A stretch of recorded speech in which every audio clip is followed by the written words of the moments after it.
ఇచ్చున్నా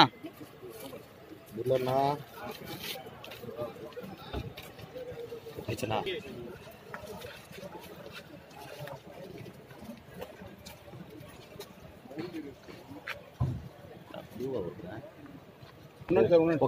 building owners welfare association అధ్యక్షుడు శ్రీ వెంకటేశ్వర నేను మీకు సవినయంగా విన్నవించేది ఏమంటే ఈరోజు మేము నిన్న జరిగిన సంఘటనకు సంబంధించి అంటే హై రోడ్ అసోసియేషన్కు సంబంధించిన అంటే వెల్ఫేర్ అసోసియేషన్కు సంబంధించిన బిల్డింగుల్లో అన్నిటికీ హైకోర్టు ఉత్తర్వులు ఉన్నప్పటికీ కూడా ఒక బిల్డింగ్ ఒక ప్రైవేట్ ప్రాపర్టీని స్టే ఉన్నా కూడా దాన్ని నేను డిమాలిష్ చేయడం జరిగింది. దీని విషయంగా మేము మున్సిపాలిటీ వాళ్ళను అడిగినాము. ఒక స్టే ఉత్తర్వు ఉండగా మీరు కోర్టును ధిక్కరించి ఈ విధంగా చేస్తారంటే దానికి సమాధానం చెప్పకుండా పోయినారు.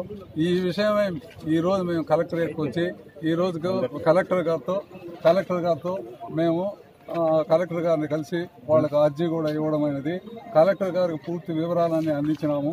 మాకు దాదాపు 240 పైగా స్టేటస్ కోలు ఉన్నాయి. మాకు ఆ స్టేటస్ కోల్ ఉన్నప్పటికీ కూడా వీళ్ళు దౌర్జన్యంగా నిన్న ఒక ప్రైవేట్ ప్రాపర్టీని వచ్చి కోలు దోసినారు. ఏమిటి సార్ ఈ దౌర్జన్యము? 2017 నుంచి మేము పూర్తిగా ఇస్తాము, కోఆపరేట్ చేస్తాము, మాకు నష్టపరిహారం చెల్లించండి అని మేము చెప్తా ఉంటే కూడా ఈ దౌర్జన్యం చేసి కోర్టు ఉత్తర్వులు ఉన్నప్పటికి కూడా కోర్టును కూడా తృణీకరించి ఈ విధంగా చేసేది ఇది మంచిదా? ఇది మంచిది కాదు కదా. మేము ఇస్తామని చెప్పినాక మళ్ళీ ఈ పద్ధతి ఏ విధంగా సమంజసంగా ఉంటుంది సార్? మాకు సీఎం సార్ కూడా హామీ ఇచ్చినాడు, తమ్ముడు మీకు న్యాయం చేస్తాను, ఆ తర్వాతనే మీకు ఏదైనా చేస్తాను నేను మాకు హామీ ఇచ్చినారని కూడా కలెక్టర్ గారికి చెప్పడం జరిగింది. కలెక్టర్ గారు వెంటనే ఆర్డీఓ గారిని పిలిచి ఈ విధంగా వితౌట్ ప్రొసీజర్ ఈ విధంగా మీరు కానీ పోతే ఇది సమస్య నాకు వస్తుంది, దయచేసి ఇట్లా పనులన్నీ చేయబాకండి, కమిషనర్ గారికి ప్రత్యేకంగా చెప్పండి. వాళ్ళను కమిషనర్ గారు వాళ్ళను చర్చలకు పిలిచి 3 సార్లు కాకపోతే 4 సార్లు పిలిచి వాళ్ళతో చర్చించి నిర్ణయం తీసుకోవాలి. కానీ ఏది కానీ వితౌట్ ప్రొసీజర్ కానీ చేస్తే అది ప్రాబ్లం నాకు అవుతుంది కాబట్టి ఈ విధంగా చేసేది నేను ఒప్పుకోను అని క్లియర్ ఇది ఆర్డర్స్ పాస్ చేసినారు.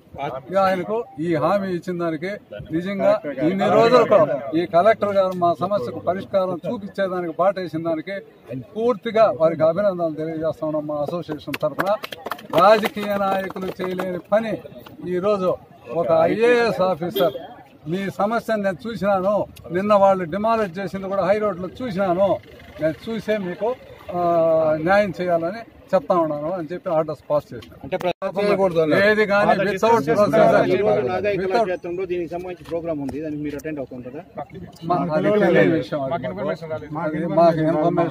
ఇన్ఫర్మేషన్ రాలేదు. నేను ఒక్క మాట్లాడతాను, ఎమ్మెల్యే గారికి మేము ఎప్పుడు గౌరవిస్తాం. వాళ్ళు ఎందుకు మన దూరం పెడతామో మాకైతే అర్థం కాలేదు. మీరు మున్సిపల్ కమిషనర్ ఆఫీస్ ఉంది కదా, ఆఫీసుకు పిలవండి, ఓనర్స్ అందరూ వస్తారు, ఒక చర్చ జరుపుదాము, ఆ చర్చలో నుంచి ఒక సమస్యకు పరిష్కారం తీసుకుందాం.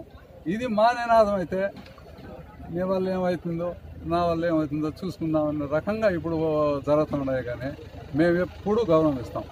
ఎమ్మెల్యే గారు యువకులు అన్నీ ఆలోచన చేసి చేయాల్సిన బాధ్యత అతనేది ఉంది. మేమందరూ ఓట్లు వేసి గెలిపించిన వ్యక్తి, ఆయన మాకు మంచి చేస్తాడని మేము కూడా ఆశిస్తాం. మేము ఏదైనా చెప్పుకోవాలన్నా మా బాధలను ఆయన తీర్చే బాధ్యత కూడా అతనిదే. ఒక ఐఏఎస్ ఆఫీసర్ దగ్గరికి వచ్చి ఆయన ఆర్డర్లు పాస్ చేసేంత వరకు ఈ సమస్యను ఈ తీవ్రతరం చేసేది మంచిదా చెప్పండి? ఇది మంచిది కాదు. కాబట్టి దయచేసి వెంటనే పిలవండి. మున్సిపల్ కమిషనర్ ఆఫీస్లో చర్చలకు వస్తాం, అందరూ ఓనర్స్ వస్తాం, కూర్చుంటాం, మీరు రండి, బయోమీడియాగా ఏదో ఒక డిసిషన్ సామరస్యంగా తీసుకుందాం. అంటే నష్టపరిహారం ఇవ్వాల్సిన అవసరం లేదు, నష్టపరిహారం ఖచ్చితంగా ఇవ్వాలా సార్ చెప్పాం. మాకు వితౌట్ ఇది కాంపన్సేషన్ ఇది కుదరదు. ఎందుకంటే మాకు స్టేటస్ కో ఉంది, కోర్టు డైరెక్షన్ లోనే ఉంది.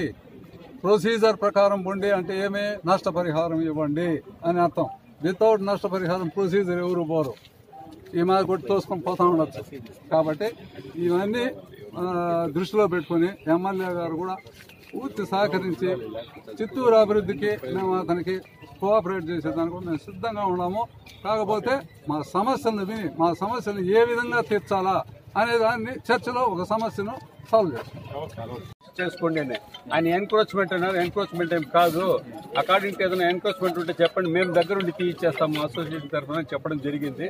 కాబట్టి ఆయన కలెక్టర్ కూడా సానుకూలంగా స్పందించినారు. కాబట్టి ఇక మున్సిపల్ కమిషనర్ కూడా ఇన్స్ట్రక్షన్ ఇచ్చేసినారు, ఎటువంటిది మనతో దౌర్జన్యంగా తీసుకోవద్దండి, పిలిచి మాట్లాడండి, మీటింగ్ పెట్టి అని చెప్పినారు. కాబట్టి మేము కలెక్టర్ కు చాలా ధన్యవాదాలు తెలుపుతున్నాం.